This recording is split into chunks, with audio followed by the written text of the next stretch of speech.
And in the meantime, I'll be digressing.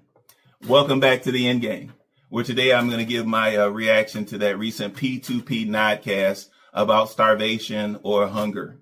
Okay. So I'm going to give my reaction to that video here. Early on in the video, Tim talks about being hungry for greatness or starving for greatness. Okay, we know that my coach is starving for attention. We know he's starving for attention. All right, and he may be obsessed with greatness. Okay, considering the fact that he often talks about domination, and somehow he equates domination with being great. Okay, you don't have to dominate your household in order to be great in your household. He often talks about annihilation. Like, okay, coach, you don't have to annihilate those around you in order to be great in their eyes. Okay, all right.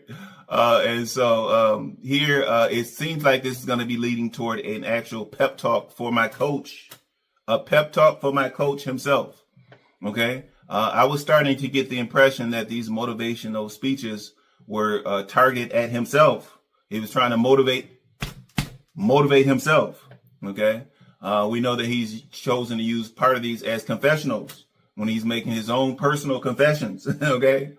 And so here we're talking about him being starved for attention, being starved for greatness. And I guess he's seeing a certain amount of frustration. He's feeling a certain amount of frustration because no matter what he does not appear to be great in the eyes of those boys. Okay.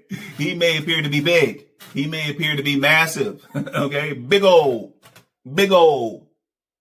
and massiveness, but not necessarily great in the boys' eyes. And then certainly with Megan, with his domination, his manipulation, and his control of Megan. Okay. Certainly with his programming of Megan, with his indoctrination, he certainly does not feel as though he's truly risen to a point of greatness. He's like, okay, I'm doing all this stuff. I'm controlling all of the narratives.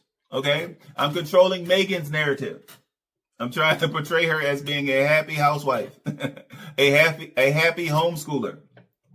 Okay. Even though I've handicapped her, even though I've handcuffed her in her efforts in order to implement effective homeschooling for my boys. Okay. And so I've done all these things. I've controlled her narrative. I've controlled the narrative of the boys and rushing them through their childhood. Okay. And so I've controlled all that stuff. Okay. I have a Jesus complex. Okay. I have a God complex. And so even with all of that, okay, even with all of that, I still do not feel like I'm great.